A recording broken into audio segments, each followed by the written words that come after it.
Folks, we'll get started in just a couple of minutes. Thanks for taking your seats.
Good evening, ladies and gentlemen.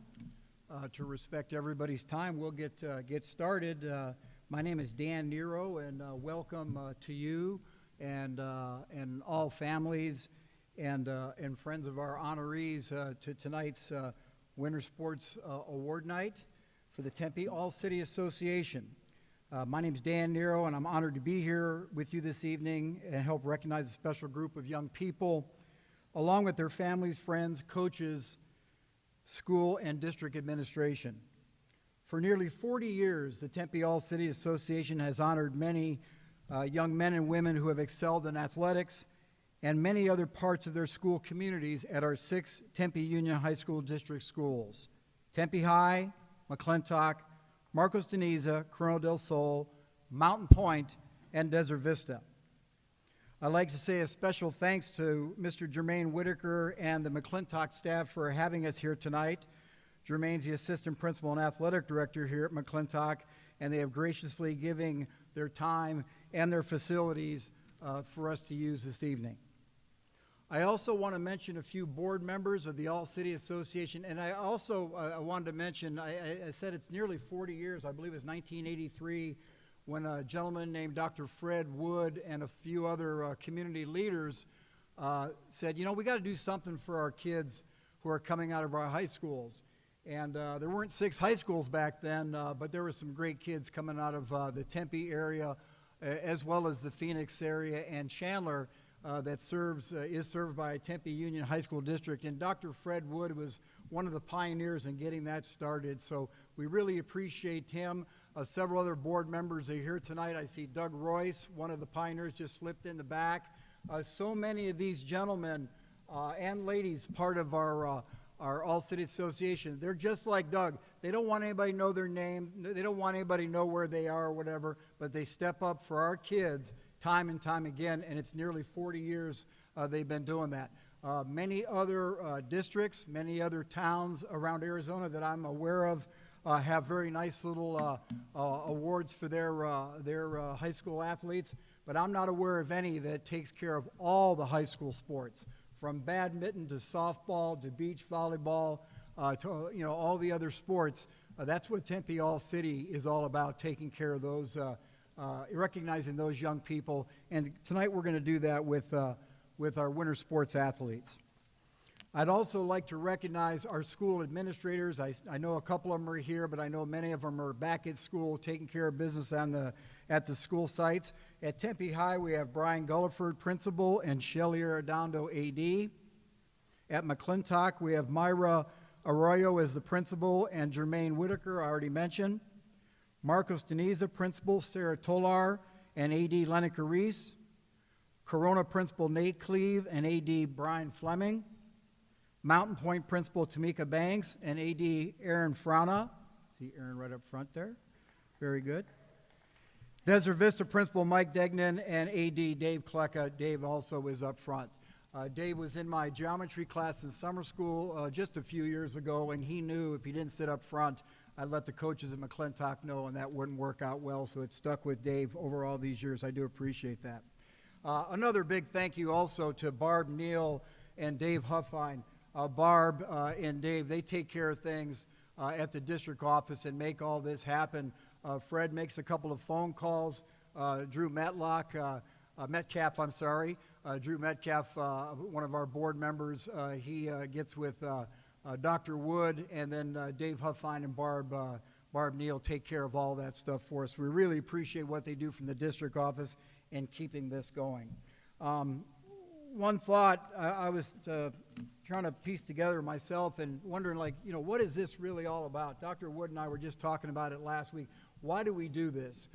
There actually are some monetary awards that are coming up. I'll talk about that a little bit later for our seniors that are going to be coming up for our next gathering in May, our Excellence Awards. But for the most part, this is not, you know, who gets a big chunk of change or anything like that. That could happen in the future with an academic or athletic scholarship, but the reason we have this is to honor our student athletes. Honor them in so many different ways that you're going to hear about from their coaches tonight. We also do it to thank the parents and the families, because we know none of the young people here that you're going to meet tonight could do it on their own. They might think they can do it on their own, and they do many things on their own, and we're very pleased about that. But it's the family that comes together. And it might be mom and dad, it could be grandma and grandpa, aunts, uncles, brothers and sisters, other parts of the community, and surely the family at the school. We've talked about the principals, we've talked about the ADs. There's the athletic trainers, there's the equipment managers, there's the administrative assistants who run the show up in the athletic to allow these young people to have great success. And that's part of the reason that we're here tonight, is to thank those folks. We also want to set the table for the future. You're going to meet a lot of young people here who are seniors, going off to college. Some might be going off to military academies. Some might be going off to other ventures and things like that that might involve athletics, but many of them may not involve athletics. But their future is bright, and we're going to hear a lot about that. And probably one of the most important things we do tonight is deal with a deep sense of gratitude, to honor those who have come before us. There's so many great people that Dr. Wood and Mr. Royce and Mr. Denton sitting right over here, and Dr. Slemmer, you're going to hear from him in just a little bit. They know who've come through the halls of McClintock and the other 5 district high schools, okay? And those are the administrators, those are the coaches, those are the student athletes, and everybody else who supports them. So we're in a process of doing all those things tonight, and once again, we really, really appreciate you being here for that. The thought of honoring someone comes up when we talk about a Hall of Fame. And tonight we have the opportunity to induct a longtime Tempe Union employee, coach, teacher, administrator, and just a super, super individual who's given a huge part of their life to the Tempe Union High School District. I'm going to have Dr. Harold Slemmer come on up. He's going to introduce this awesome person. Dr. Slemmer is no stranger to McClintock High School.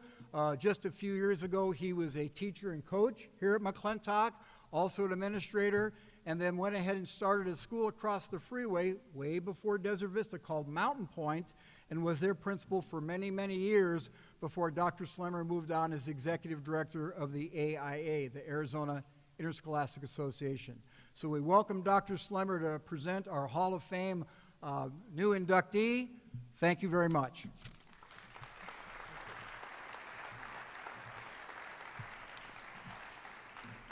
Thanks, Dan. As Dan said, I used to be, my first administrative job was here at McClintock. and I was in charge of discipline. I'd be talking to students out here all the time. In fact, my nickname was the Sliminator. So if you don't pay attention, you might get sliminated. And if you don't believe I wasn't good at it, you can ask Dave Klecker right down here, because he was part of that back in those days. Actually, he was never sliminated, but he was worried about it at times. Okay, it's an honor to be here. I want to echo what Dan said about the Tempe All-City Association. Certainly a great way to honor student athletes in our city. We've done it for years, and I think we do it really well. Probably one of the best cities in the valley that really do it right. It's a privilege to recognize and introduce Dr. Anna Battle. I've had a front row seat in her life for the most part, watching her progression through this district, and I can tell you we got the right person going in tonight. Anna grew up in Winslow, Arizona. And in 1972, the rock group The Eagles did a song called Take It Easy. And they made Winslow famous because they had lines in there about standing on the corner in Winslow, Arizona. How many of you remember that song? Wow, of course you do. Standing on a corner in Winslow, Arizona, and my Lord, this gal in a flatbed Ford slows down to take a look at me. Well, there's a couple things I know for sure about Anna. She didn't have time to stand around on a corner, and I don't think she ever owned a flatbed Ford. But other than that, she certainly made her mark as a young student and a high school student in Winslow. She certainly turned out to be a pretty good athlete in Winslow, and I think it's because it was a family of 5, had 4 brothers. They were all good athletes in their own right, and I to the district are absolutely endless. And I could go on and on tonight about so many things that she did. But she started off, she was hired as an English teacher, reading teacher, and special ed teacher at Corona del Sol. She was there for a number of years and coached a number of sports. Fairly new school, so he had the opportunity to establish those programs at Corona when she was an Aztec and really develop some fine athletes in that particular school. Then come the time for Mountain Point. In 1991, we opened Mountain Point. And as Dan said, I had the opportunity to be the first principal of Mountain Point. So when I sat down with the other principals, we went through the draft picks, and I got them all, by the way. We went through the draft picks. She was the number 1 pick and the number 1 round. I knew right away when I knew what Anna had done at Corona, that at a brand new first-year school, we really needed her at Mountain Point. So she moved over with us, and not only in the classroom created excellence, but she got the girls' cross-country team, as well as the track team started, and both of them in no time were state contenders under her leadership. But not only that I really impressed with Anna at that time was her campus leadership. New schools has always got a lot of wrinkles they got to work out. They always got to bring the community together. And she was always there at my side and even sometimes leading the charge, bringing that community together. She became very important it wasn't just the students that was going to be in your school, but it was also the community and helping us form community. Well, after a few years with us, an opportunity came along again, and she was the first pick to go on the administrative team at Desert Vista High School when it opened up as a brand new school. She went over there with Dr. Joe McDonald, who was also an assistant principal at Mountain Point at that point in time, to help him open up Desert Vista High School. And she established that program in athletics. She was in charge of athletics at Desert Vista. And so she had her fingerprints all over those programs, getting them started and getting them in the position to be very competitive throughout the state. After a few years at Desert Vista, she basically got recruited to become the principal at Tempe High School. And looking for an opportunity for principalship experience, she goes over to Tempe High School and is able to really kind of perform her same magic. Student test scores went up, student performance went up. The Tempe High Buffaloes clearly benefited from her leadership for the years that she was at Tempe High School. Then she went back to Desert Vista as a principal at Desert Vista when Dr. McDonald retired. She was the natural choice to go back over to Desert Vista. So she went over there and was a principal for a number of years. In fact, the highlight, I believe, in her career at Desert Vista, because I had a good chance to see this firsthand, was she had the opportunity to host a presidential visit during the time she was at Desert Vista. Many of you probably don't remember that or know that. That was the only school in our district, maybe even the state. I think Xavier had a couple of presidential visits years ago. to be able to host a real presidential visit. And she was so gracious. She did such a super job of being the face of the district and to be in the face of that community and be in the face of that school as Barack Obama came and visited Desert Vista and gave a very right there in their gym. Well, after Desert Vista and doing some things over there that I think was really important for her to be at the time, she goes to the district office and becomes the assistant principal in charge of school operations, of which one of those was in charge of the entire school athletic programs. She was the district AD. And while she was in charge of the school athletic programs, she was selected by the 5A conference to sit on the AIA executive board. And that's where I really had a front row seat to see her operate as a leader. She was so good at that, she became the vice president of the board, then eventually the president of the AI executive board. And she could run a meeting and deal with issues that we had to deal with in a very, very efficient way. She was so good at that, but while she was on the AI executive board, she was asked to serve on the NFHS, which is the National Federation of High School State Associations, which has their own board, which is their board of directors. She was asked to serve on that, which was a huge honor. Never had we had anyone from Arizona serve in that position.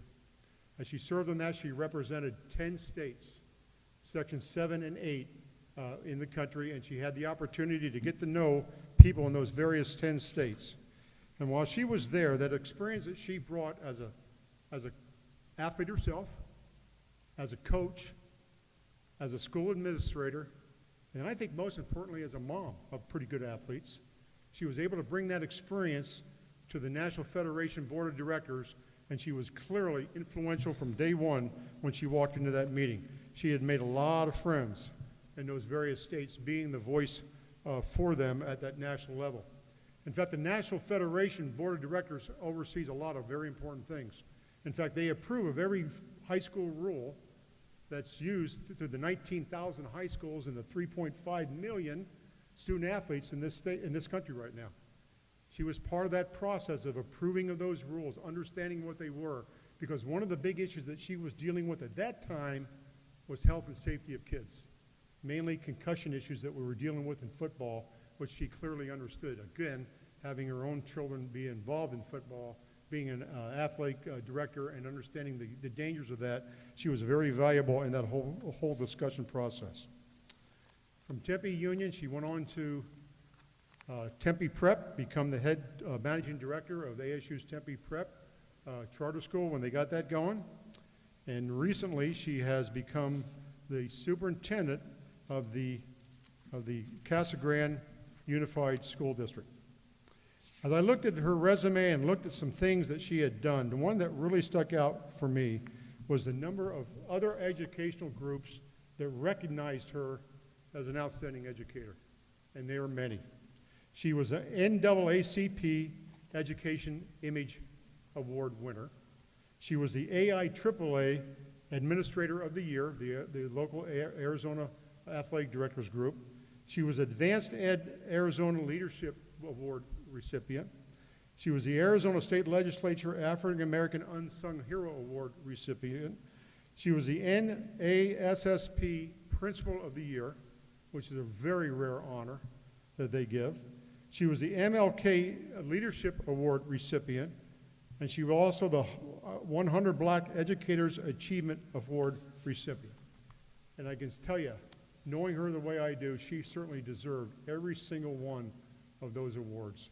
And she did all this while being a parent to 4 wonderful boys and a wife to Greg of many years, 33 years I believe it is, of marriage to Greg.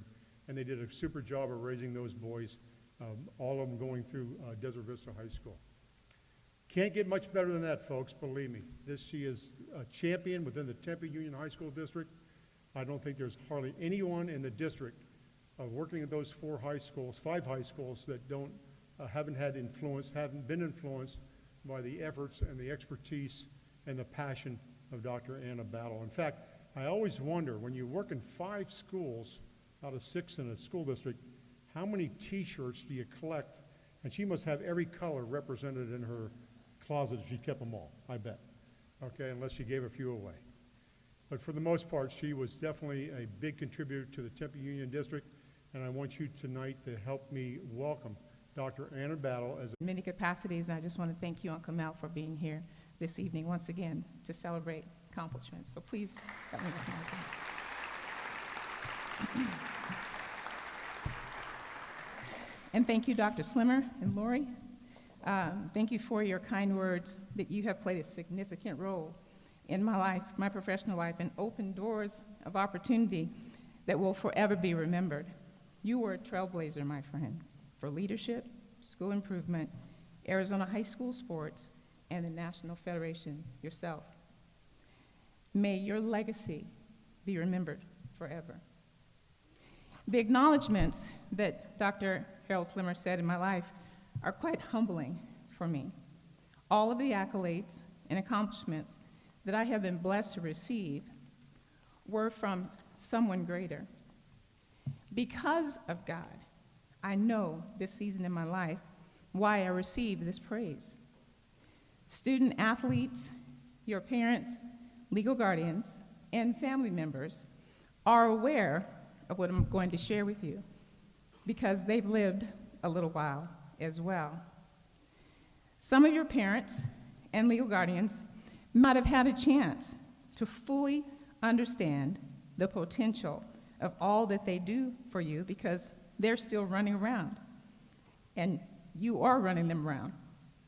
So they've been very busy to understand the investment they've made in your life. Either way, they are very busy and may not have much time to deeply consider what all of this running around is, or getting the runaround is.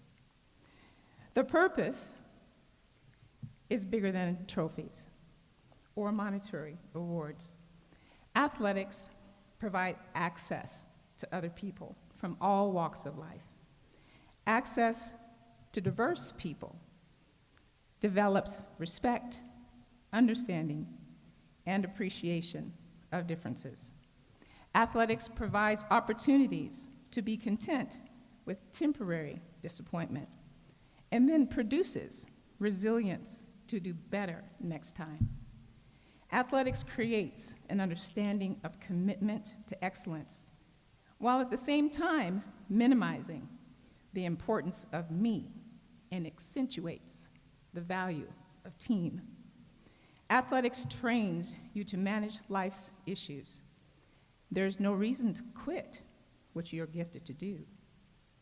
Lastly, every athlete has a champion.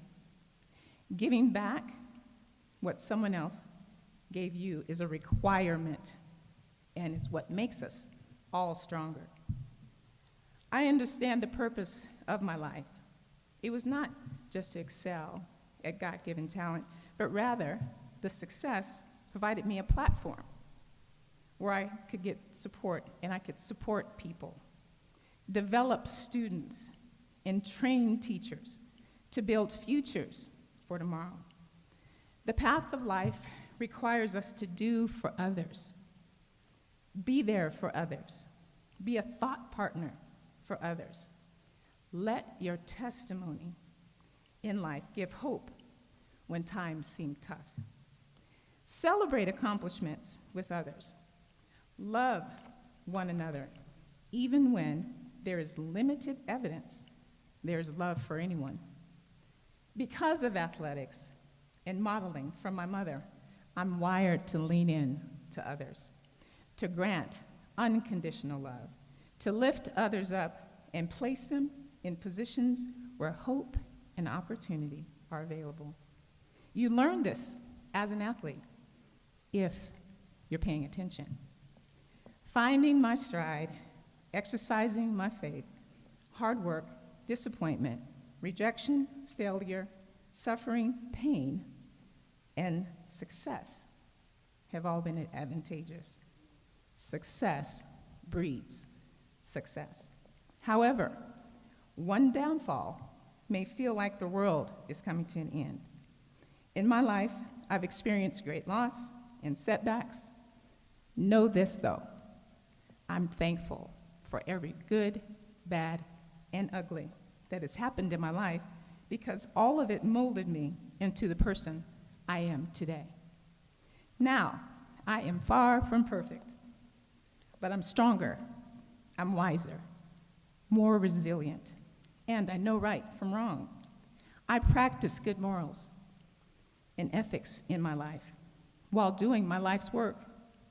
Excelling athletics, coaching, continuing my education, and being a lifelong learner and leader was what is right in my life. What is especially right in my life is my amazing husband, Greg Battle, and our wonderful boys, Avery, Alante, Anders, and Adonis, who will remain top of my world. Of course, my new grandson, we know where he rates. But my Lord and Savior comes before them. He is the reason why I can love them with all of my heart. So what does this all mean? I'm asking each of you to recognize your gifts and talents that provided this opportunity to be recognized as Tempe All-City Award winner and continue to celebrate the successes life brings.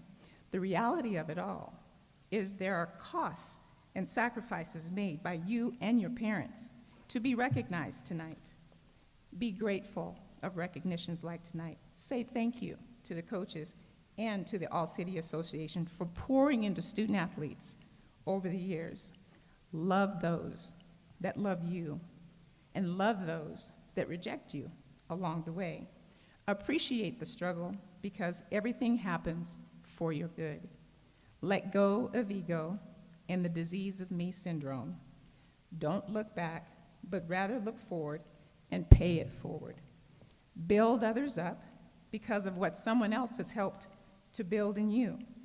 Keep the perspective that all of life's experience mold you into the person to whom you are to become. Dr. Maya Angelou has two wonderful quotes that are so appropriate for this evening. Success is liking yourself, liking what you do, and liking how you do it. And secondly, I've learned that people will forget what you said. People will forget what you did. People will never forget how you made them feel. Thank you again, Tempe All-City Association and Tempe Union High School District.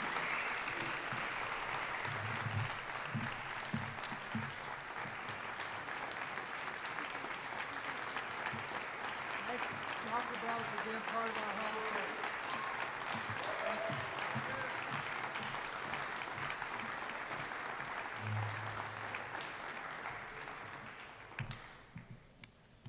Battle.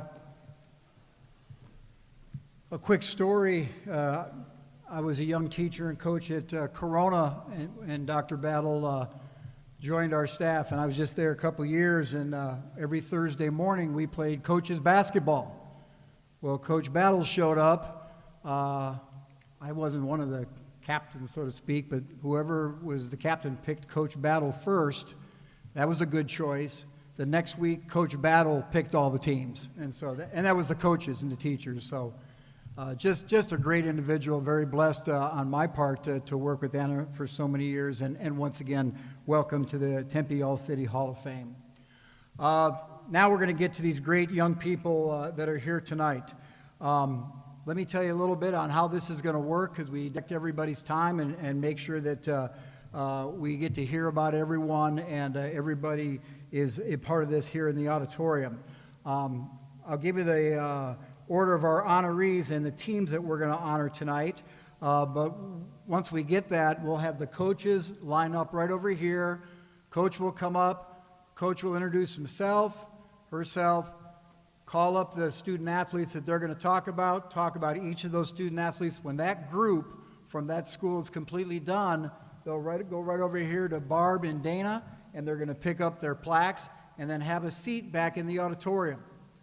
We'll have you take a seat in the auditorium, and that way we get through the whole night, and when that is complete, it might take a little extra time in the lobby, but you can go back in the lobby, and if you wish, Mr. Herb Stokes, who's taken care of us for many, many years with the All-City Association, will be taking pictures of the athletes, families, teams, anything you'd like to. back in the lobby of the gym. But we'll do that once we're all done with the entire evening, so everybody's in here to appreciate all of the honorees.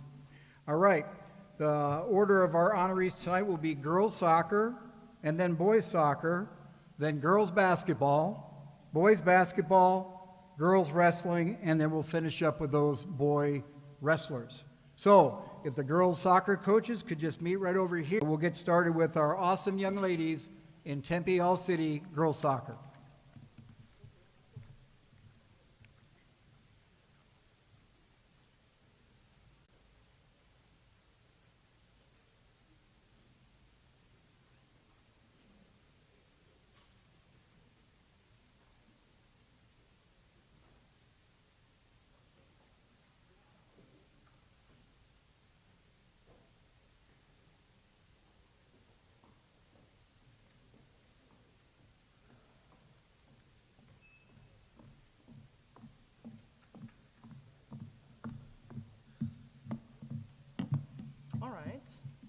I was not expecting to go first, but good evening. My name is Coach Chris Hughes. I represent Mount Point Girls Soccer.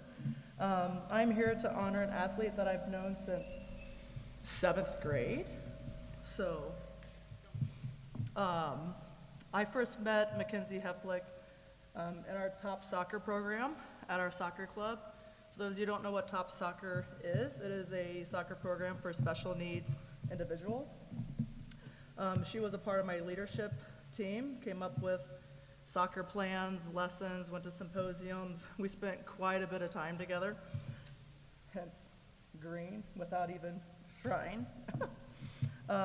This is where I knew that she'd become a great leader in her future, especially in our soccer program.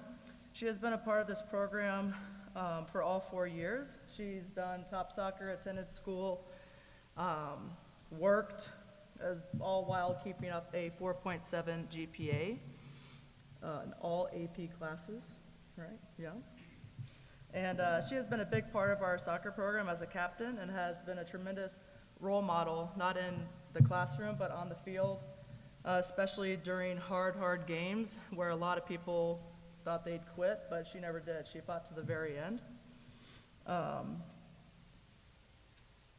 This also shows by her being rewarded with honorable mention all region 2 years in a row, as well as being our MVP and winning Joe Sella Award, for the last 2-3 years.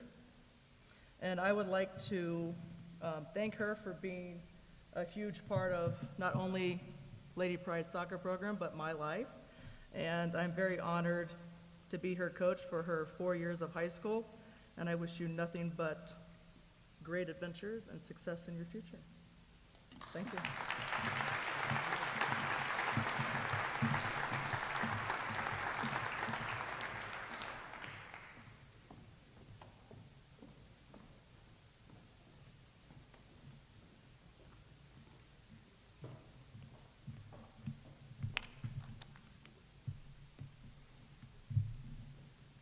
Hello, everybody.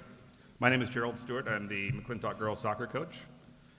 And my student is Alicia Nicholson, who is sadly a senior and one of the captains of the team.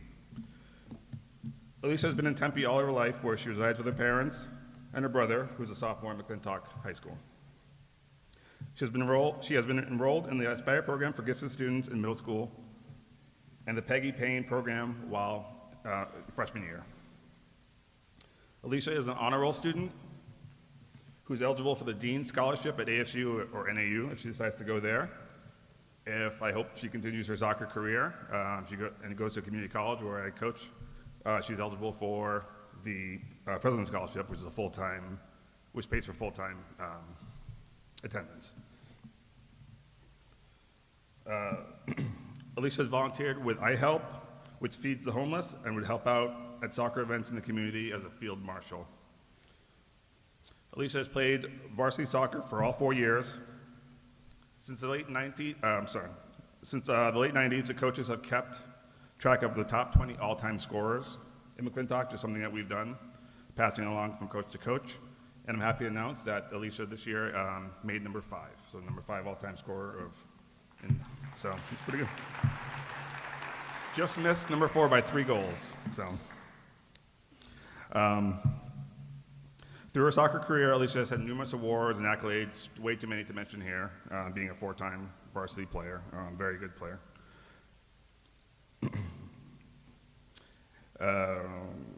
This short time, but I also want to mention she was an all-city freshman year.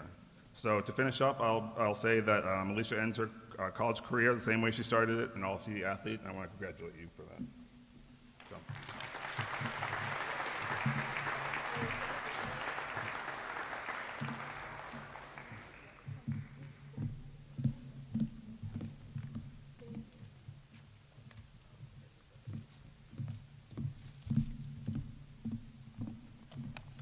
Hello, my name is Sarah Langford, and I'm the assistant varsity coach for the girls soccer program at Corona del Sol. Unfortunately, our head coach, Bobby Smith, was unable to make it tonight, but I'm honored to be here taking his place to tell you about our incredible seniors. First, I'd like to talk about Allie Wachtel, our starting center back and one of our captains this year. If you've never had the privilege of watching Allie play, you have certainly missed out. As a varsity player for her entire high school career, voted Players Player 2 years in a row, and 3-year All-Region First Team recipient, Allie's awards speak for themselves. However, she is much more than just these awards and the countless others she has received within high school and club soccer. Allie is a brick wall in our defensive line. She's never afraid to put her body on the line or 10 feet in the air when challenging for a header. As a captain and natural leader, Allie used her voice to inspire and motivate our team throughout games and practices, as well as at the locker room.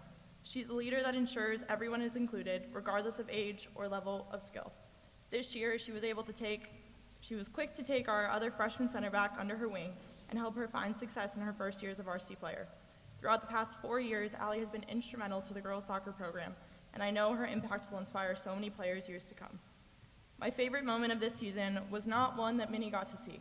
It was not the time she scored an incredible header goal off of a corner kick, or the many times she made a phenomenal clearance from the back line after having launched herself into the air as if she could fly. My favorite moment happened before our final game of the season, within a small corner of the locker room. Moments before our team was going to walk out onto the field, Coach Bobby saw Allie standing alone and asked Allie how she was feeling. Allie replied, "I'm nervous." But to me, it's my favorite because after watching Allie dominate the field the entire season, I paused, and in that moment, I thought, wow, she's human too. You, as fans or opponents, only got to see Allie in game mode, focused, determined, and out to do whatever it took to win. But my favorite moments this season were seeing the other sides of her, the student of the game, the leader on and off the field, the mentor and inspiration to our younger players, and human. Allie, congratulations on earning this award and all of your success these past 4 years. I know you will continue to thrive at the field at Colorado Mesa University, and wish you the best of luck.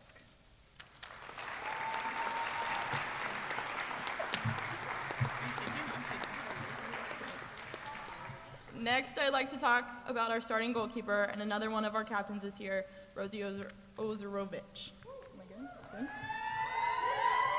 As the goalkeeper coach, I had the honor of working with Rosie more closely than the other players every day this season.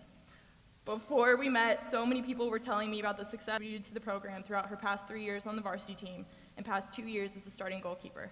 Entering her senior year, I was excited to work with her and see for myself what she could do. There's so much I could talk about in regards to Rosie and her performances this season. I can mention how difficult it can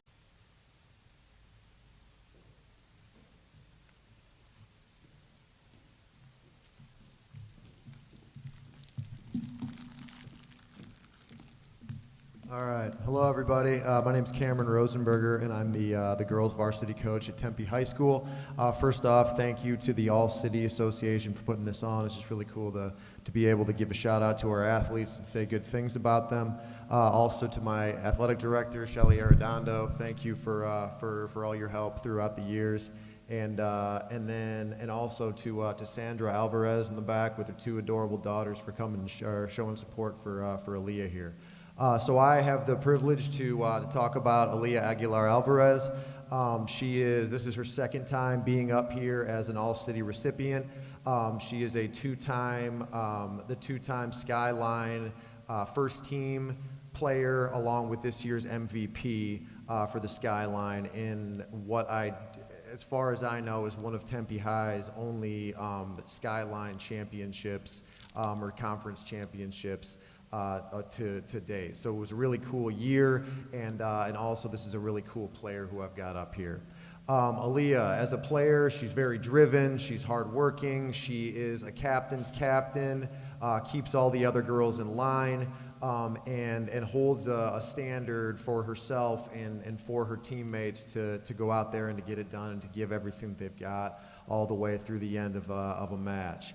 She scored a lot of goals, a lot of really cool goals, and just her setup of other players and her ability to make others better sets her apart from any other player that I have coached. This year in particular, last year when I coached her as well, the goals would come. She's got a big boot. She moves the ball really well. But what was really cool seeing her do this year is seeing the improvement from other girls through watching Aaliyah play and her work ethic and things of that nature. She was injured the last couple games of the season, but her example throughout the season was something that the other girls picked up on and were able to actually get us a win in the playoffs for the first time in a long time, which was a really cool thing. Aaliyah is she's an AB student. She's an IB student at Tempe High. Does great in the classroom, and it was just been a pleasure to coach the past 2 years. And I know she's got big things coming up, both in life, but then also in her soccer career. So congratulations, Aaliyah. You are very well deserving of this award for your second time. And that's it. Thank you very much.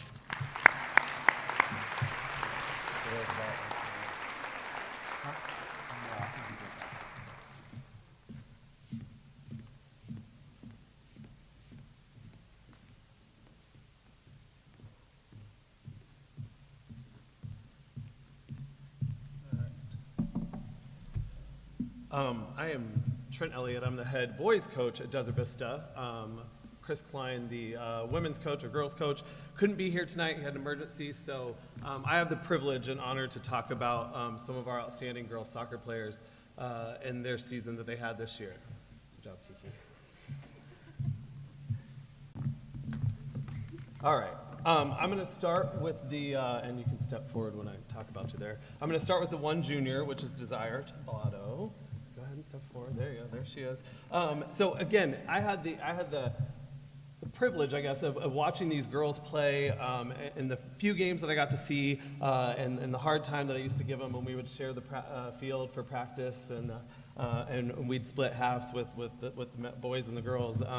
But one thing I know in seeing Desire play was just her tenacity for the ball. And especially in that offensive third, if there was a ball that was going to bounce through the box, Desire was going to find a way to get on the end of it and find a way to score. And I think she, I'm pulling stats out here, but she probably led the team in scoring, I'm guessing. But she did a very good job in getting them to their state semifinal run there.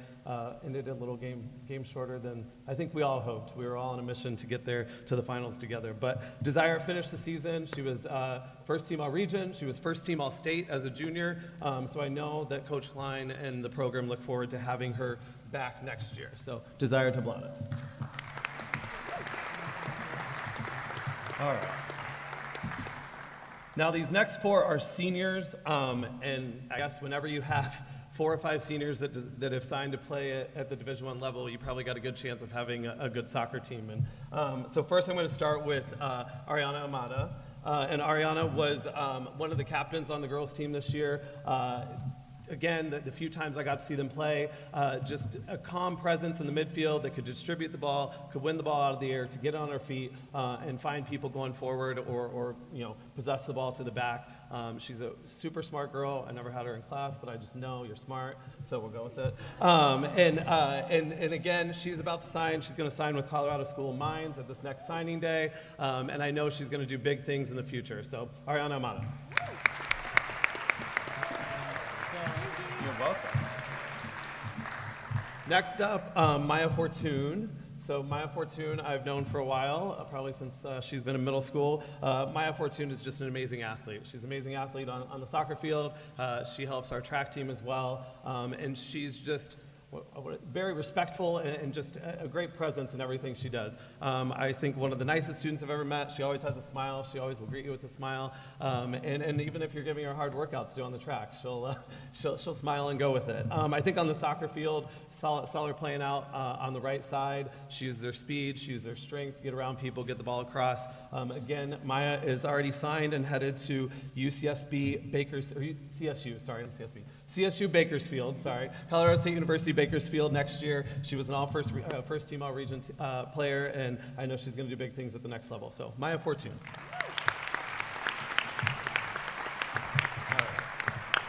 All right, next up, another first team all region, Sarah McCarthy. All right. Sarah obviously likes the spotlight. Sarah, again, just an amazing player in the midfield for the girls' team. Really, what shouldn't look easy, Sarah makes look very easy.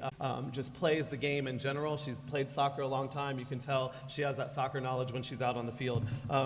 If you're not impressed by what I'm going to say next, you should be. Sarah is signed and will play at the Naval Academy next year. So congratulations.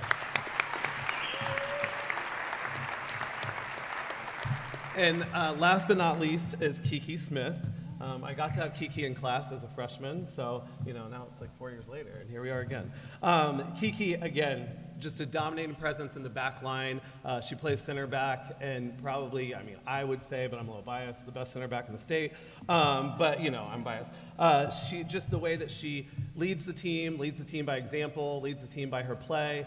She's gets forward on set pieces. She plays set pieces. She did it all. I think she wishes she had just one more game. If she would have been in that state semifinal game, she felt, I think we all think there could have been a little different outcome. But she's an amazing athlete that will continue her career. She was first team all region. She was first team all state this year.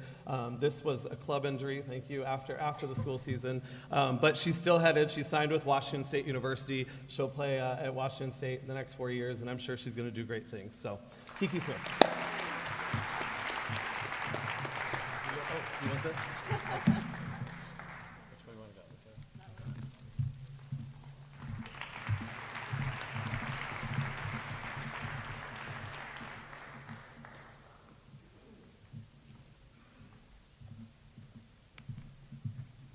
Thank you, coaches. Great start. These coaches did a great job. We appreciate respecting everybody's time by keeping our comments to about 2 minutes per athlete, but this group did a fantastic job. So, Coach Ellie, get ready. We're going to roll you back up here in a little bit. Let's have our boys soccer coaches please come up over here. Thank you.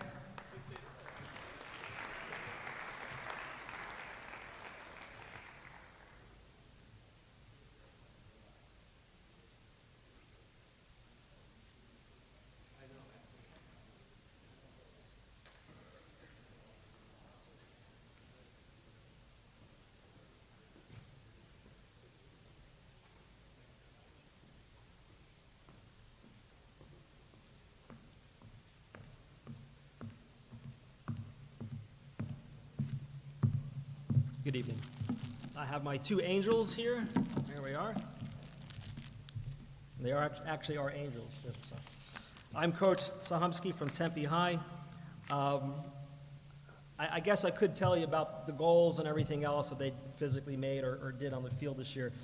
But I really want to talk to you about the type of men that they are. But from a stats point of view, we've made the quarterfinals the last 4 years and won region 3 out of the last 4 years. And these two gentlemen were a big part of that. And they did score goals even though they were defenders, but I want to talk to you about the character of the men. Angel Garcia, terrible thing as a coach, and I moved him back to defense because I needed my best player as my last man, and did it for the team. I had to convince him he can do it, but he was a wonderful player for us. Very unselfish, and he did manage to score, as I said, but a lot of soccer players wouldn't do that. And he didn't do it half-heartedly. He did it with his heart, and that says a lot to me anyway about this young man's character. And I will miss him. He will be playing next year. We don't know where yet, but he is playing next year. This is Angel Garcia.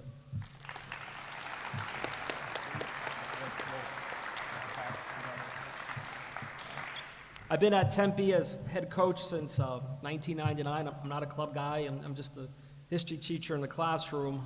Been there so long, I've coached several father and son combinations, which shows you how old I am. The reason I measure every other captain against, and now I have two, and that is Angel Paredes. I can't say enough about him. For me, a true leader does two things. One, they work hard, starts in the classroom, and then on the field. At Tempe High, we have a saying, and that is talk with your feet, not your mouth, especially if you're a freshman.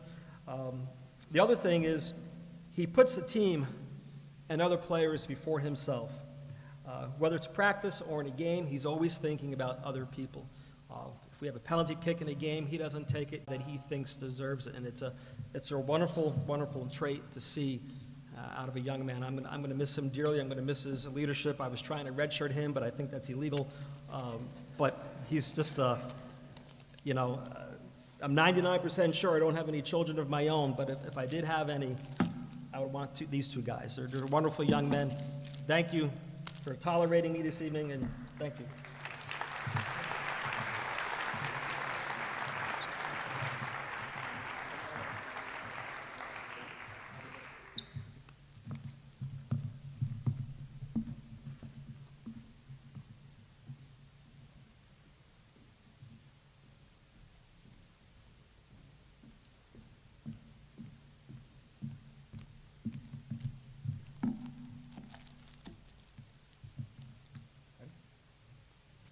Hi, everybody. My name is Bobby Davis. I'm the head boys soccer coach at Marcos Deniza, a position I've been lucky to hold for the last 10 years. One of the difficult things about taking over Marcos Deniza was that the men who held the program before me were not on-campus coaches. So a lot of the things that are important to me as a coach were not easy to instill. I was there as an assistant for 5 years, and I watched grades and behavior get away. So when I took over, I made it clear that our goal would be to be good people, good students, and good athletes in that order. And while the foundation took place, it was tough at first. I only had 24 players my first year because I had to cut around 40 of them because they didn't meet our grades or behavior requirements. And it took a long time to build a foundation, wins and losses wise, that we were proud of. The young man next to me here, Udiel Perez-Quezada, has been a huge part of that. He's been a varsity player for the last 4 years. His freshman year was cut short with an injury, but sophomore, junior, and senior year, he never came off the field. Udiel's a huge part of our culture, not just this year, but of all his years. His grades are phenomenal. He's never a problem in class. His teachers don't have enough nice things, or they just so many nice things to say about him. Instead of his statistics and his accomplishments this year, you know, first time all region, getting the team to the postseason for to win a state championship, and you guys checked all those boxes. Well done. The first athlete I have here is junior Brandon Oliveras. Brandon's here with his mom, Anna, and his dad, Jose. This is Brandon's first selection as an all-city player, second team all-region. This year he was voted our most improved player, one of the biggest turnarounds I've seen in one season from start to finish. And again, I look forward to Brandon's senior year next year. Brandon Oliveras.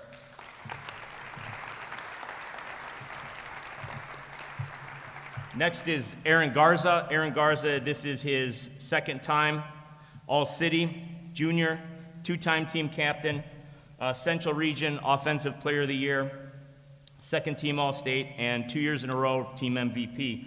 That being said, he's with his mom, Amy, and his dad, Noel, amongst grandma and grandpa, and his sister, Gianna. Thanks for being here. Thanks for supporting him. He's a great player, great person. I'm looking forward to, again, coming back his senior year. Thank you.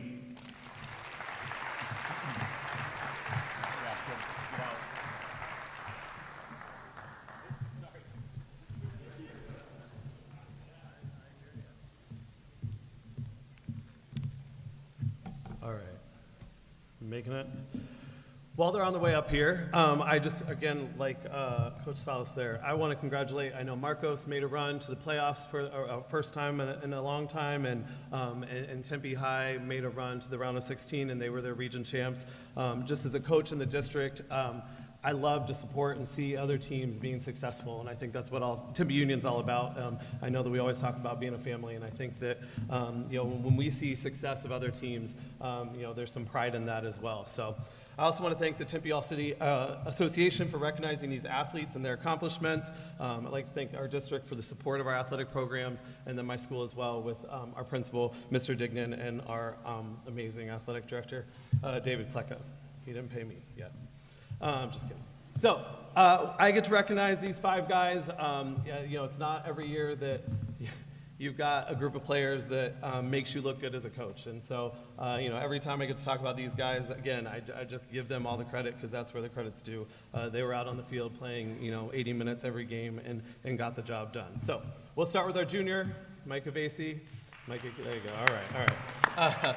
Micah was second on our team in goals, scored 10 goals on the season. He was first team all-region, first team all-state. He had a pretty good state championship game. He had a goal and an assist for our 2 goals in the state championship game. Micah is, anytime I talk about Micah to anybody, Micah's just a tough soccer player. Micah finds the ball. It's not always pretty.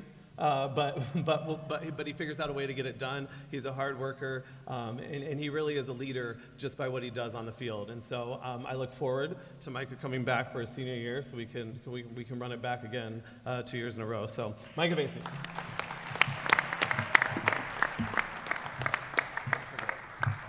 All right, Tyler Muller. Tyler was a senior outside back for us, and Tyler is just a calm player, which is good for somebody in the back. He's super knowledgeable about soccer, knows where to be, knows what to do, and is in the right place at the right time. Tyler played a key role in us having 13 shutouts in our 25 games this season. He was first team all-region. He was first team all-state, honorable mention Sports 360 all-academic team, and he is headed, if that wasn't enough, he's headed to South Dakota School of Mines. It's another School of Mines.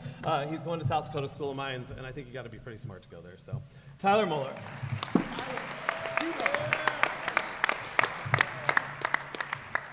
All right, who do we got next? All right, Nolan Billiter. Nolan Billiter, these last 3 were 3 of our 4 captains this year.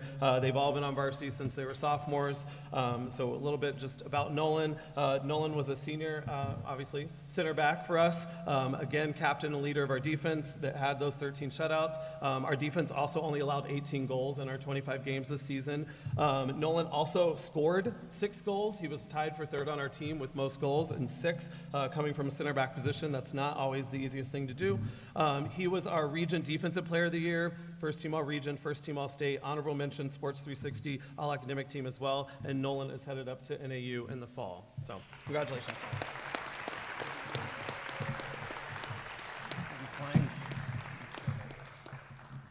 All right, Aiden Klein.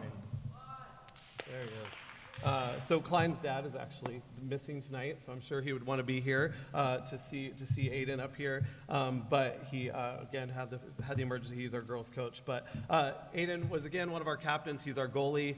Again, I'm a little biased, but I would say he's the best goalie in the state. And it's not because of the things he does, making saves. It's the knowledge of what he needs to do in the back, coming out of the goal, coming out of the box, mostly at the right times, and making saves.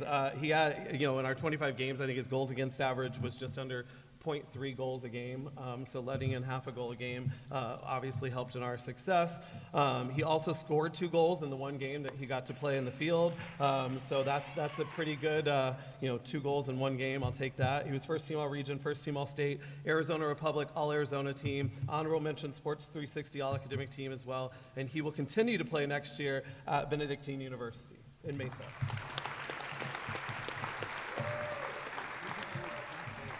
All right, last but certainly not least, Connor McHale. Connor, again, senior captain. He led our team with 14 goals this year. Connor, truly, if you watch soccer and see soccer, the things that Connor does on the field that he makes look easy and effortless are not easy and effortless. And that's just because of the player that he is. He's played soccer his whole life and definitely knows where he should be and what he should be doing. He, again, led our team in scoring. He had 14 goals for a team that we scored 70 goals in 25 games. He was the AZ Central Sports Boys Athlete of the Week early in January after he had a hat trick against Westwood. He was the Central Region Player of the Year. He was the AIA 6A Conference Player of the Year. He's first team All-Region, first team All-State, Arizona Republic All-Arizona team, and he's headed to NAU in the fall.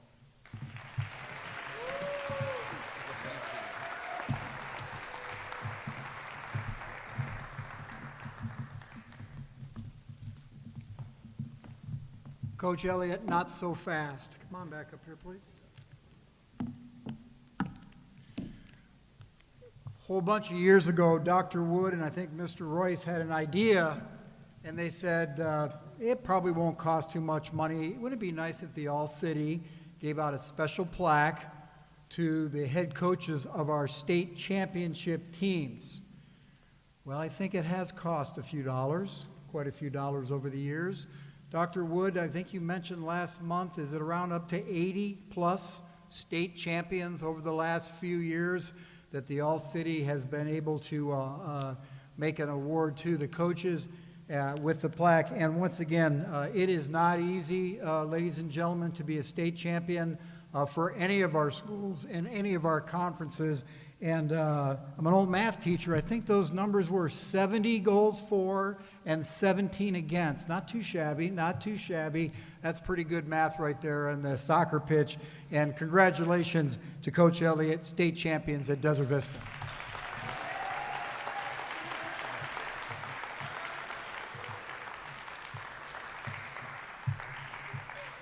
And Ms. Lenica, I wanted to mention, Coach Davis mentioned about that sportsmanship award. That's a real big deal right there. That's a huge, huge deal for Marcos Teniza and the squad. I know at the AIA they talk about that in very high esteem.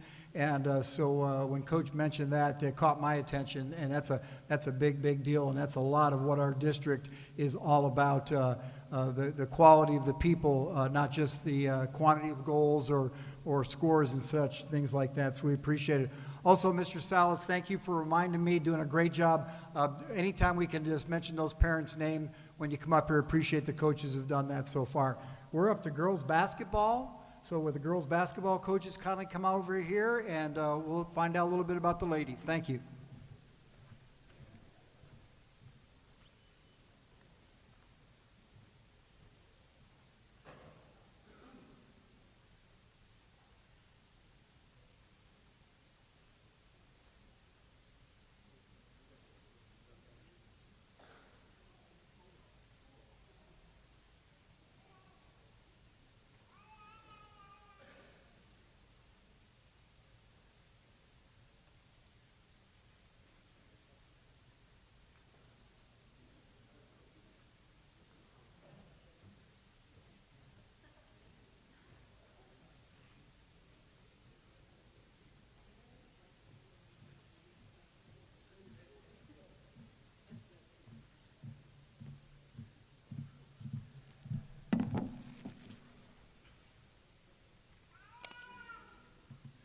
Wow, she's really fast. I didn't even get to say her name.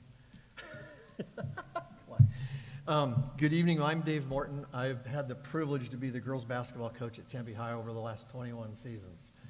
And it's really fun to be at this type of an event because I see administrators, coaches, people that I played with at Tempe High a long time ago in attendance. So it's really a nice occurrence for me, and I really appreciate this thing that the All-City does on a yearly basis. I want to thank Shelley. It's been a ride, and it's been always nice to know that she's got everything I need and she can take care of me whenever I want. And all the principals I've worked for, I had the privilege of coaching when Dr. Battle was at our school, and we had many afternoon conversations in front of a whiteboard where she would call me in and say, "What were you thinking here?" And we would go through and she goes, "Oh, well, okay." And that she also always suggests something quite strongly from time to time, and I appreciate that.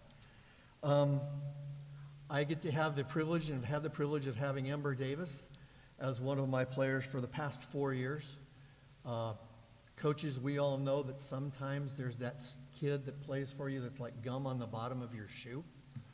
And when you least expect to see her, she's there. When you don't need to see her, she's there. And she's always willing to ask you and suggest things that you need to do better. And Ember, as a freshman, played varsity. She played sophomore, junior, all 4 years with me. And with the 6-quarter rule that we're allowed, there were many nights that she played maybe 2 quarters of a freshman game and then 4 quarters varsity, or 2 quarters of a JV game. And finally we got to her junior year and I said, Ember, I can't have you do that anymore. Well, why not? Because I can't afford to have you get hurt and not have you for myself. Oh, so she pouted a little bit, but she got to understand. I'm not going to say anything about statistics and anything because some of my fellow coaches made the same comment.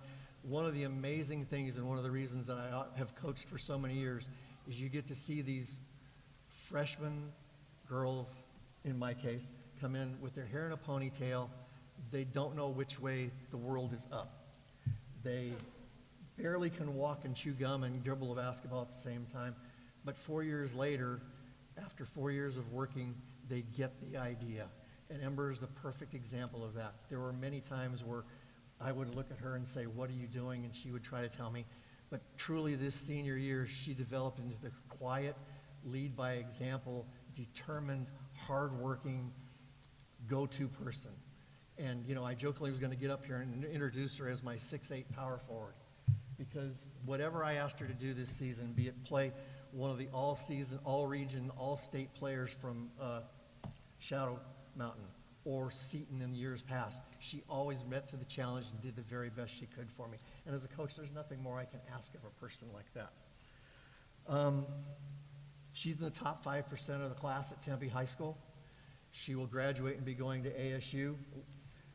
I've been off campus for a little while, and the last one we talked, she didn't quite know what she was going to do as a major, but there's engineering, there's math, there's science, and I think somewhere in there might be a really good coach because she now understands sometimes what it takes to motivate a student and maybe get to be a good kid. It has been a true privilege to work with her for the last 4 years.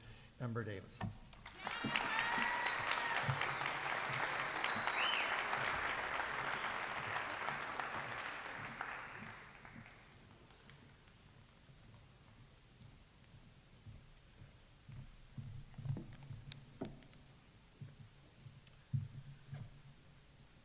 How's everyone doing tonight? I'm Pete Salazar, the girls basketball coach at Corona del Sol High School. Thank you, Tempe All City, for putting this on and making this a big event again. It's great for parents, athletes. Thank you to Mr. Fleming, our athletic director, for being here tonight as well. I'm here to present Megan Kirchhardt. She's here tonight with her parents, Aaron and Craig. And quite simply, this young woman is a program changer. She came to me 3 years ago, in the summer of 2019, from Seton Catholic, and she immediately was the best player in the gym from day one. She is a 3-time Tempe All-City basketball player. She's also a Tempe All-City badminton player a couple years ago, 3-time first-team All-Region, All-Central Region basketball player. She was our leader in points, rebounds, and assists this year. And she's the definition of a leader. You know, the Corona girls basketball program was down. And we made the first playoff appearance in 7 years, and it was due to her leadership and abilities on the court. I'm going to miss her a great deal. She is the first one in class every day to come up and say, Coach Salazar, how are you doing today? You know, and that, to me, that means a lot more than all the accolades she received on the court. She's going to be playing basketball on full scholarship next year at Yavapai Community College, and I am looking forward to seeing what she can do at the next level. Congratulations, Megan.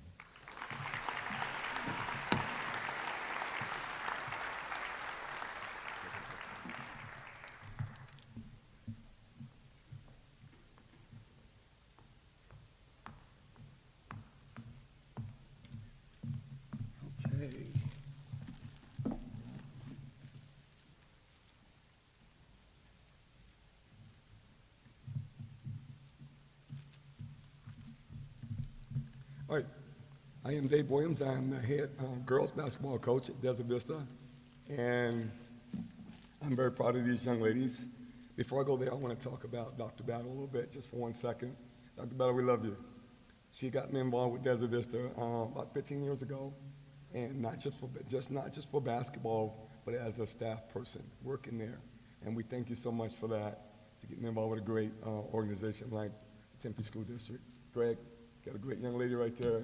Congratulations to you guys. I want to make sure we did that. God, I want to try to move quick. I want to congratulate my families, though. The Swindle family right there and the Dagan family.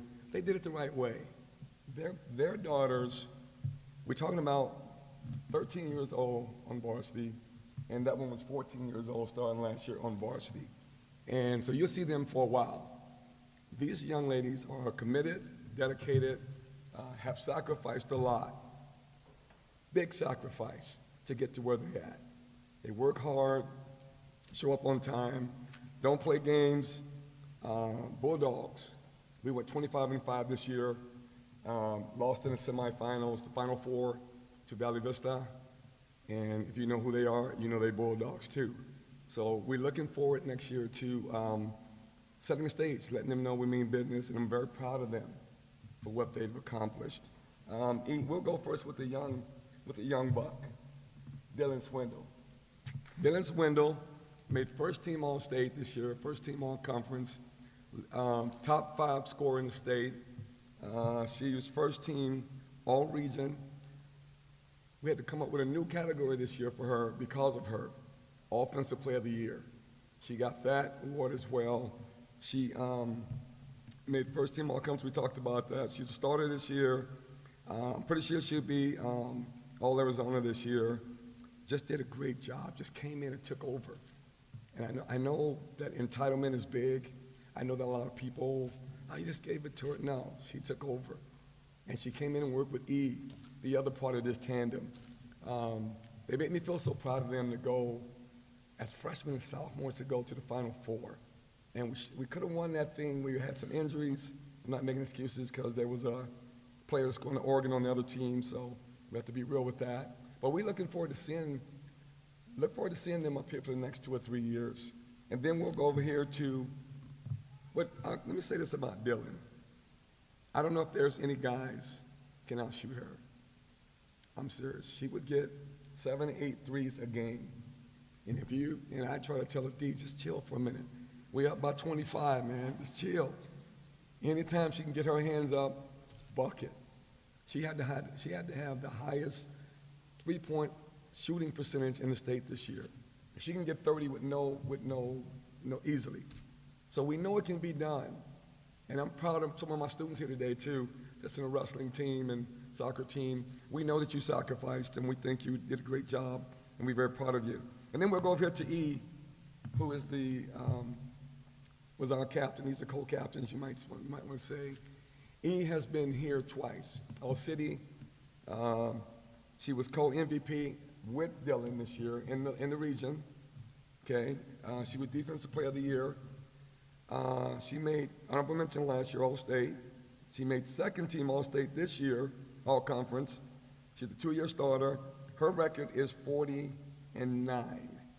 And the games we lost was because of injuries, and we just lost some people. But we can almost be 40-4 right now, 3. I'm very proud of them. I know we're going to be good the next couple of years. We have some more girls coming in. It's going to be really exciting to watch them play.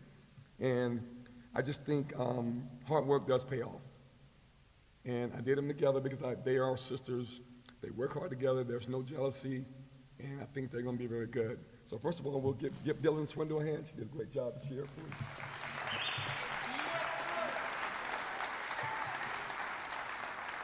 And then we have Iana Dagans. Give her a hand, please. Thank you very much.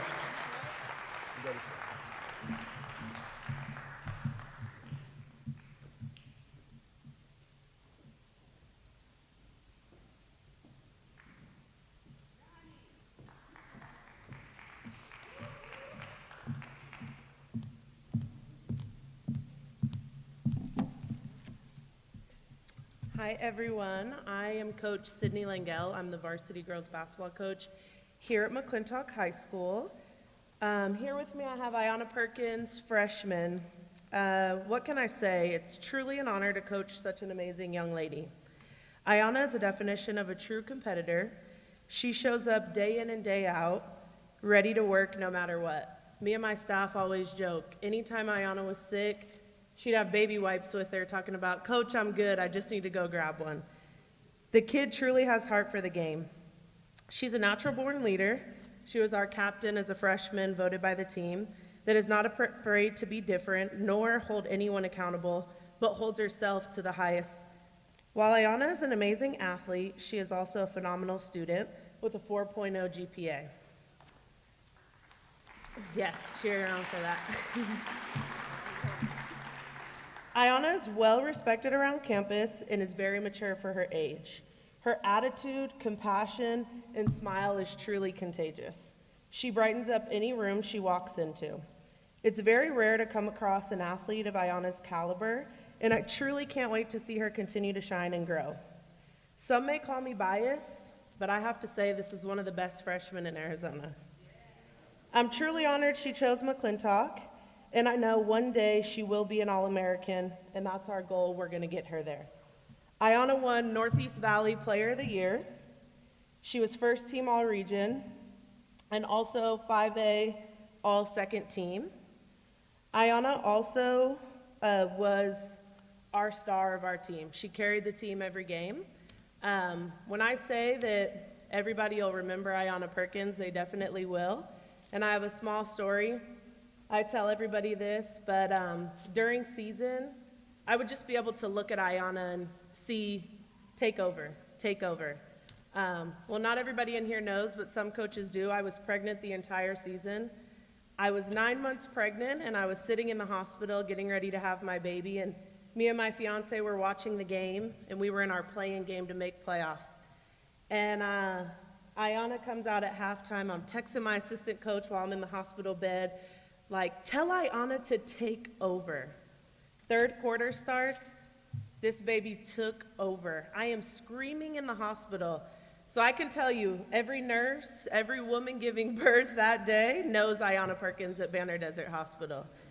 And so that's just something that I'll cherish forever. But on the play of play-in, McClintock girls basketball made playoffs for the first time in over a decade this year. And we truly made it behind this young woman, and I can't wait to see what she does for the next 3 years. And lastly, I truly want to thank her family. Ayanna Perkins' parents have trusted me to not only coach Ayanna, but take her under and mentor her. And I truly want to see her not only be the best athlete, but be the best young woman, and she's truly doing it every day. And also thank you to all her family, and thank you to my athletic director, Jermaine Whitaker, for just believing in me and also giving these girls a foundation to be successful. So, Ayanna Perkins.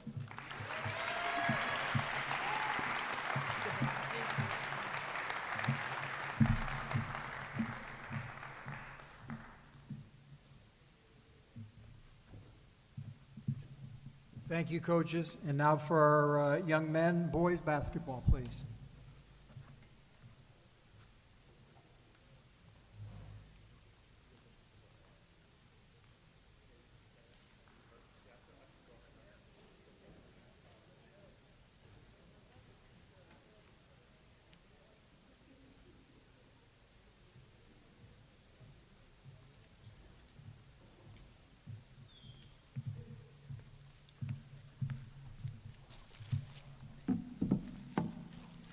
All right, I'll be brief. Thank you, Tempe City. Congrats, Dr. Battle. Thanks, Frana, Portal, Molly. Thanks for putting up with me all the time. Being a coach can be very stressful at times, but when you have exceptionally talented players, you know that 7 o'clock comes on game day, the ball's gonna go up in the air and you'll be all right. That's what these two represent for us. First, we got junior Mark Brown. He was first team All-Region, 6A Central, second team All-6A Conference. He will graduate with the most playoff success in Mountain Point basketball history. He's been to 2 state championships and an Elite Eight so far, looking to build on that next year. He's just a special talent. He got here, he was the first freshman to enroll when I got the job. So that's, I was got my hopes up that they'd all kind of be like that, but it's not the case. But he's just been a great player for us, took a bigger role on the team this year as we lost some guys to graduation last year, and just really represented us well, balled out, led us to a lot of wins. So here you go, Mark.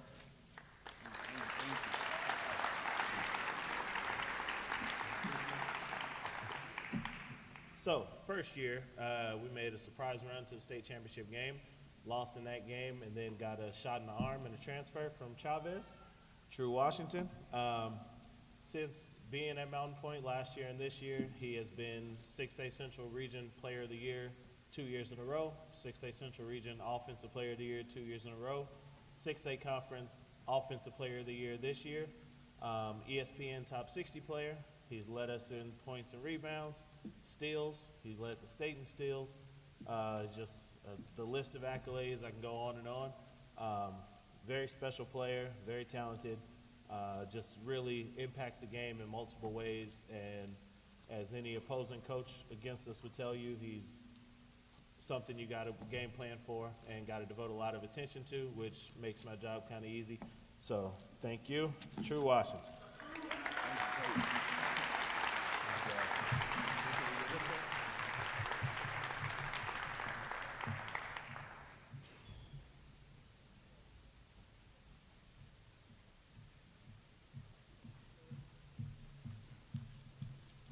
Good evening, Sam Dents. I'm the boys basketball coach at McClintock High School. I want to start by congratulating all the athletes on their tremendous accomplishments being recognized here tonight. I want to thank the Tempe All-City Association.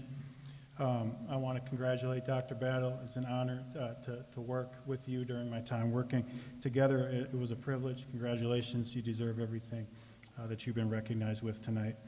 I want to thank our district administration, Mr. Huffon, thank you for all your support this season. Our school administration, Ms. Arroyo, Maida Arroyo, and Mr. Whitaker, thank you for everything that you've done for our team throughout the course of the season.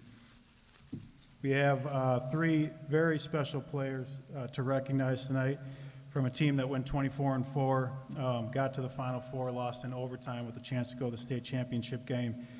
They really did some remarkable things, and they are deserving of being up here on the stage tonight.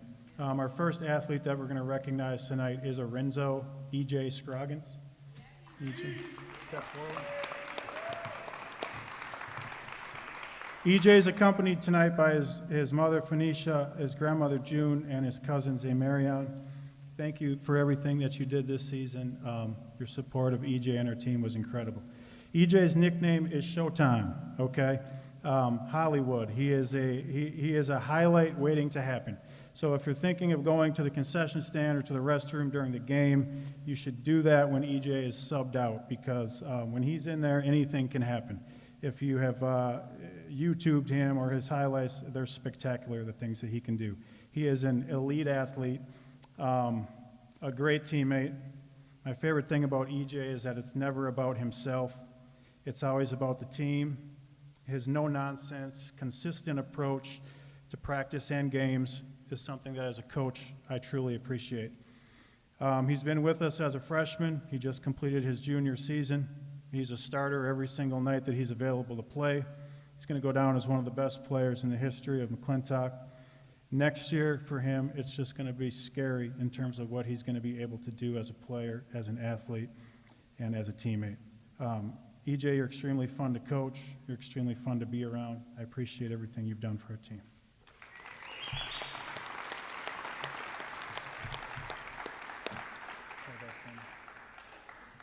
Our next athlete is Pascal P.J. Volts. PJ is accompanied tonight by his mother, Cassandra, and his father, Pascal Sr. Thank you, both of you, for being there from day one for PJ and for our team. I don't think there was a game that we've ever played where you guys weren't there cheering us on and supporting us. So a 4-year journey, it's been a pleasure, and you guys deserve as much recognition as him, because you're a big part of the reason why he's up here tonight. So thank you to you two. PJ is a complete player. What can you say? 17 points a night, 5 assists, 4 rebounds. PJ committed himself to the weight room in the off season. He transformed his body. He became bigger, faster, and stronger. As a sophomore with us, he was a starter, but he didn't look anything like he does tonight. He's really come a long ways in terms of getting bigger. He is one of the hardest workers that I've ever coached. He's a coach's dream in terms of showing up to every day for practice and working hard. You never have to tell PJ to work hard or to do more. You actually have to tell him to slow down, take it easy, or you're going to get yourself hurt. Those are the types of players that coaches dream about having. It's going to be impossible to replace. He's going to constantly be referenced positively by me to players in the future about what hard work does for a player. TJ, thanks for serving as an example for others, and by always working hard, giving us your best every night. Thank you. I'll get to this after. Last, Jalen Wesley. Jalen is a beast. If you have ever seen him play, he is a dominant presence on the court, on the glass, around the basket, and this season taking you outside and making you honor his shot made him just even more difficult to guard. I could be up here all night talking about his stats. My favorite one is his 3.9 GPA, his commitment in the classroom, his commitment to being a successful student. He's very quiet, but when he goes to work, he means business. Almost 1,400 career points. That's number 5 all-time at McClintock High School. Northeast Valley Region Player of the Year, Arizona Republic All-State, first team All-5A Conference, a 3-time Most Valuable Player for the McClintock boys basketball team. I'm most proud of Jalen's growth, his perseverance, and his determination. It has not always been easy. His path with us has not always been straight, but he will no doubt go down as one of the best players that we've ever had at McClintock High School, and that cannot be disputed. Congratulations, Jalen.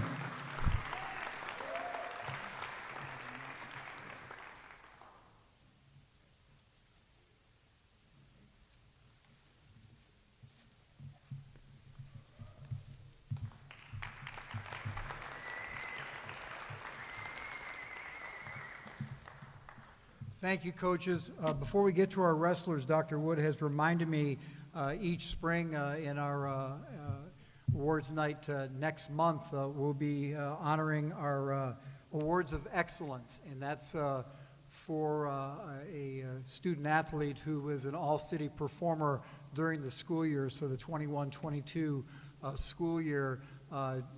Athletes here tonight, make sure you check with your athletic directors if you're so inclined to get that application, because I believe there's a monetary award with that. Dr. Wood, $1,000 or something like that? 500. Okay, there we go. We're working on it. So there's a monetary award on that. So that's kind of nice, and we do have that in our May banquet, our awards night, and so something to look forward to. So check with your athletic director if you'd like to be considered for that. For our wrestlers tonight, we're going to put the boys and girls together because we've got 3 coaches coming up, and so coaches, when you come on up, we're going to start with Coach Dayoub. I saw him back there somewhere. We're going to pick on him, and he's going to come on up and get us started, and he can get his young lady first, and then the other wrestlers, and we'll do the same with the other 2 coaches as we finish up the evening. Thanks so much.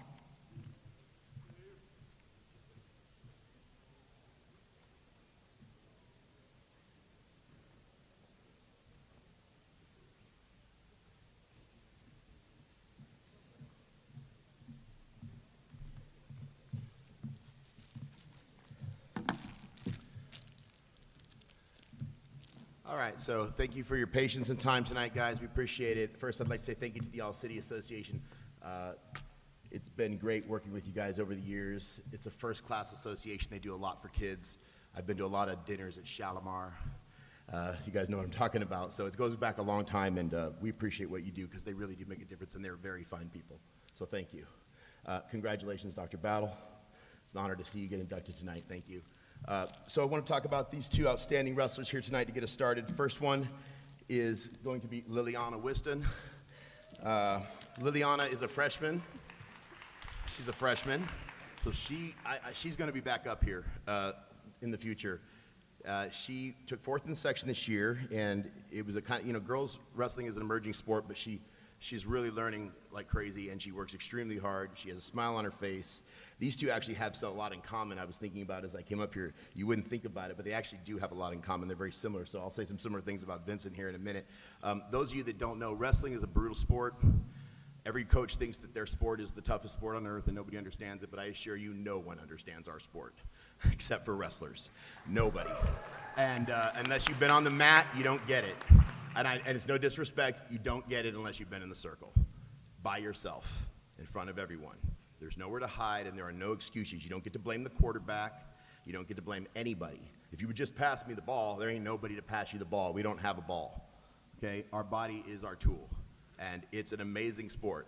And the reason I bring that up is because as we go through not just these two, but the rest of these wrestlers, they really are special. I know we all think that, but believe me, COVID's been difficult to wrestling.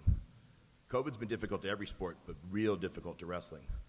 And these guys fought through that. All these wrestlers in this room have done that. I don't think I have to explain to you why COVID was so hard on wrestling. If you can't figure that out, I don't know what else to tell you, but it was tough on our sport more than any other. So they've really fought through it.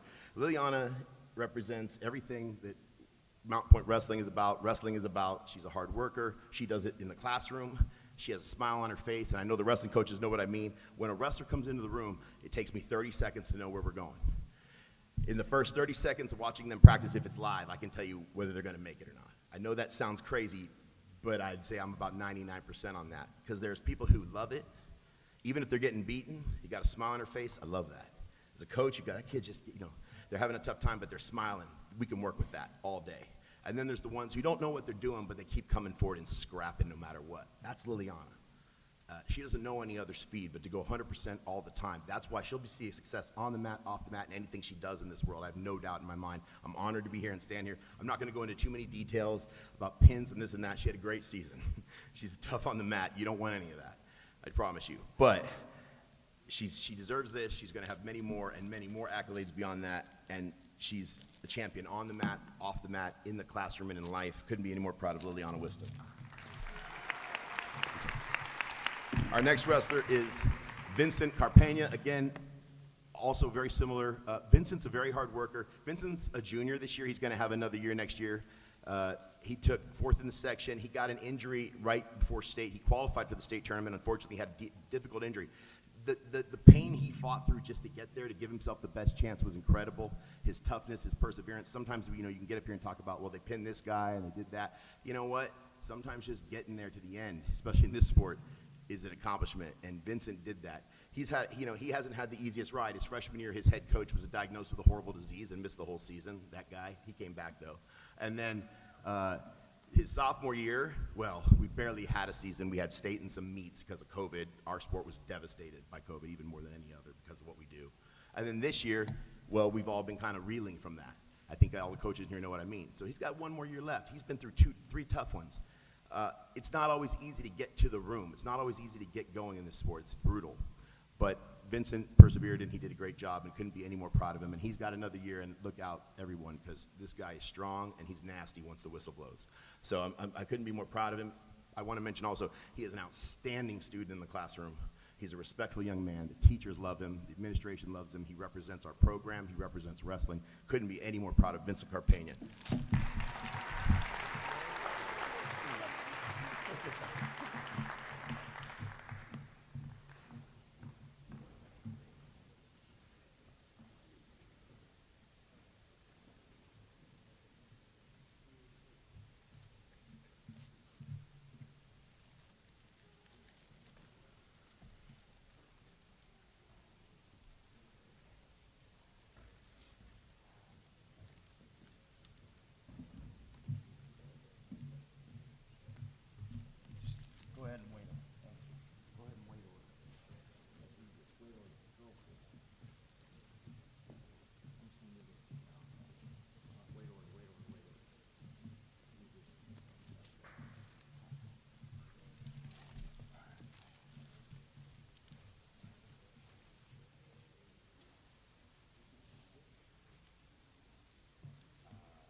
Good evening, everyone. I'm Jesse Whitson. I'm the head wrestling coach at Corona del Sol.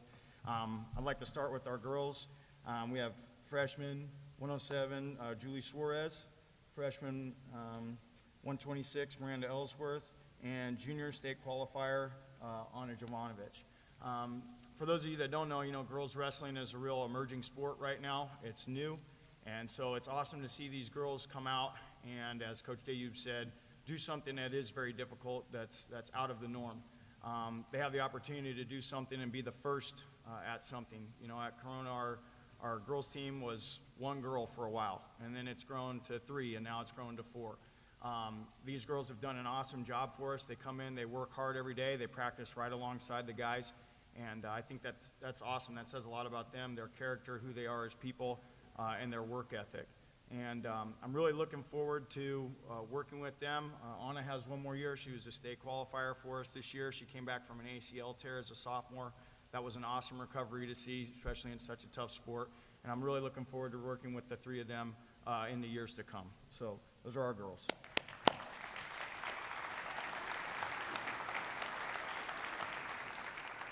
For our boys, we have freshman 106 state qualifier, Evan Solis. Freshman 132 state qualifier, Braden Johnson-Brown. Senior, 3-time state qualifier, 2-time state placer, 6th as a junior, 4th as a senior, Sasso Villasenor.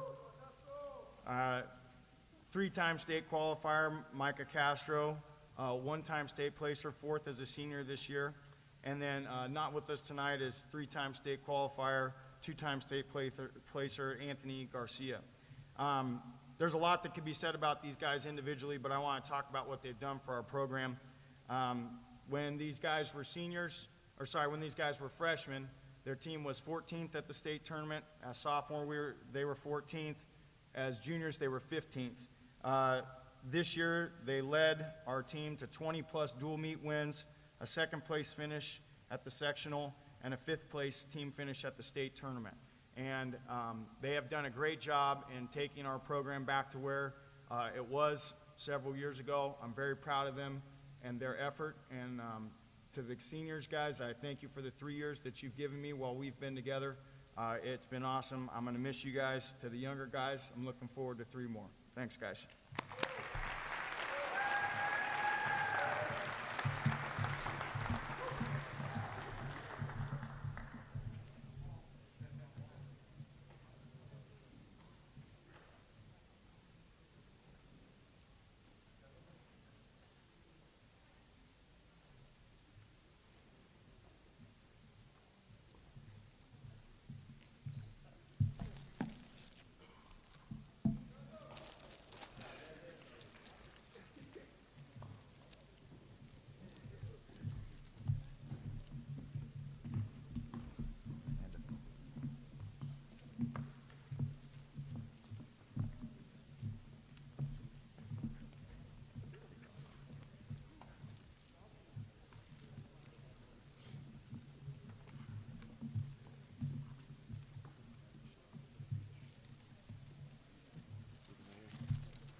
It's going to be a while. Sorry, Collective. I want to thank the All-City the All-City Board for honoring all these athletes. It's pretty amazing listening to all the accomplishments that all these young individuals have had this year. Not just mine, but all the basketball, all the soccer, especially with such great grade point averages. They're the epitome of student athletes up here, and what our district itself holds these guys to. Mr. Bush, thank you for all the awards. If you ever need an award, go to Trophy Den. Help them out. Kleka, thank you for putting up with me. Central Region Athletic Director of the Year. Good job. Dr. Battle, thank you for bringing me on a long time ago. I appreciate it, giving that opportunity. We're going to start with our girls here. We started out with 2 or 3 years ago. We're up to 9 now. These 3 individuals were section placers at our central region, and 2 of them were state qualifiers. The first one is Janelle Davis. She missed out last year coming out to work out with us because of all the scenarios we were in, and but this year she came full force. She's a jiu-jitsu background, so she has that aggressive background where she wants to beat some people up, and she just missed out where at the girls sectional they have to be top 2, where the boys get to be the top 4. So she just missed out. She was 3rd, and the girl that took 2nd is the one that she couldn't wrestle for a true 2nd, Janelle Davis. The next two, like I said, they're the heart and soul of our program right now. The first one is Amanda Yu Ramirez. She was a state placer last year. She missed out this year, but she's working hard every day in the room. She's working hard on the weekends, trying to make up for that mistake this year. Amanda Yu Ramirez.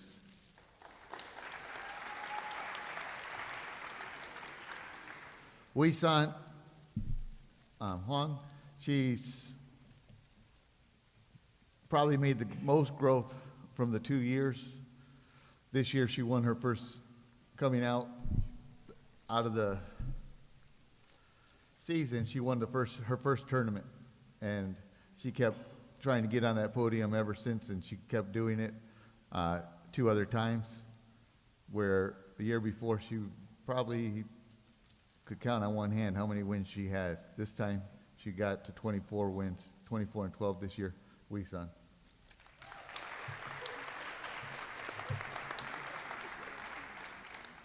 This next group of guys up here, moving on, as you see, I'm pretty lucky, not just with the girls, but with the guys and the program that we have at Desert Vista, that I'm lucky enough to bring this many individuals up here.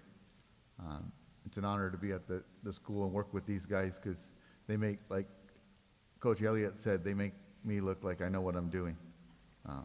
Not sure if I always do, but it looks that way. The first gentleman I'm going to talk about is our senior, Jack Sarin. Jack Sarin is a 2-time section runner-up. He placed this year 4th at state. He keeps our big guys going, whether it's with laughter or whether it's with hard work. He keeps the room fun and energetic. Jack Sarin. Jack will be going on to school at NAU next year. Right? Aren't you going to NAU? No, I got an offer from Chadron. Oh, he's going to go to Chadron. All right.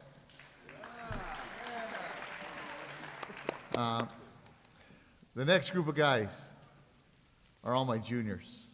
Well, just about. We got one freshman here. We'll talk about him first. Ryder Kinnaman is the next wave of, once these juniors take off, he's going to lead this next group on. He's got 2 other freshmen that also were on the varsity team, but he's the one who is being honored tonight. He was the section runner-up, just missed out with a tough draw at state, but he wrestled every time he wrestles. He wrestles every weekend. Anytime he can get on the mat, he's out there. His dad's taking him to as many tournaments as possible, because he is not going to let that happen again. Ryder Kinnaman. And like I said, the rest of these guys are all juniors, so Ryder's going to make sure his group of guys is ready to take over when these guys leave me next year. But moving from closest to me and moving forward, Logan Smith. Logan Smith is a 3-time award winner here. We were lucky enough to do it last year. He missed out his freshman year, and I can keep talking about Logan. Logan's a 3-time section champ, 3-time state placer. He's a state champ. He's a 2nd in state. He's a 3rd in state. He's done it all. He works hard every day in the room. He's coming in. He makes sure these little guys are working hard and getting to the point where he thinks they should be. Logan Smith. The next one is Damon Miller. He's a two-time award winner here. He's a two-time state placer. He's a state champ. He's a state runner-up. He's a section champion. He's done just about it all. He's, again, with Logan and these juniors, he helps keep the room under control. He keeps us moving forward. Damon Miller.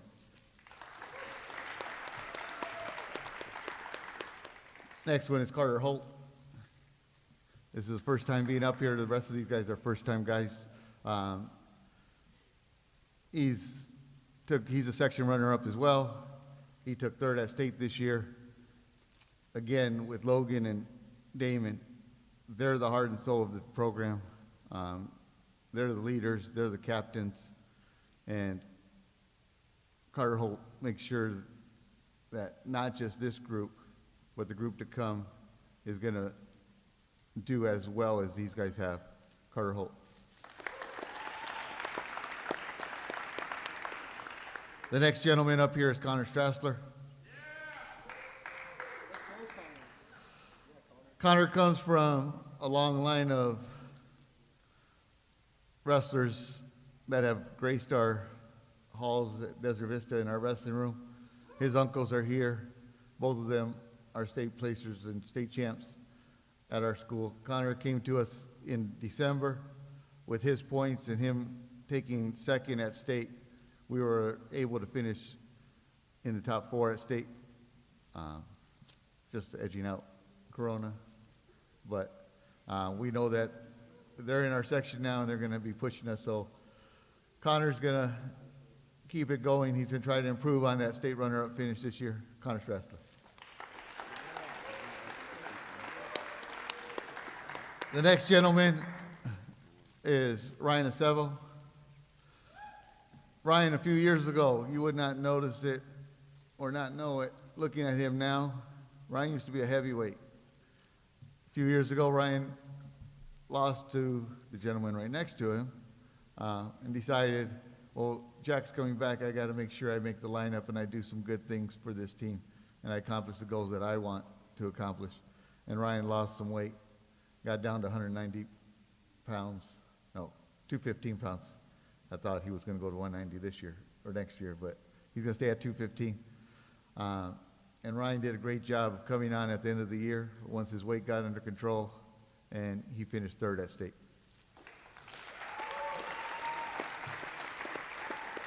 We have one missing person, Liam Schaefer. He did a great job for us, and he's one of our other juniors. Thank you, gentlemen. I appreciate being your coach.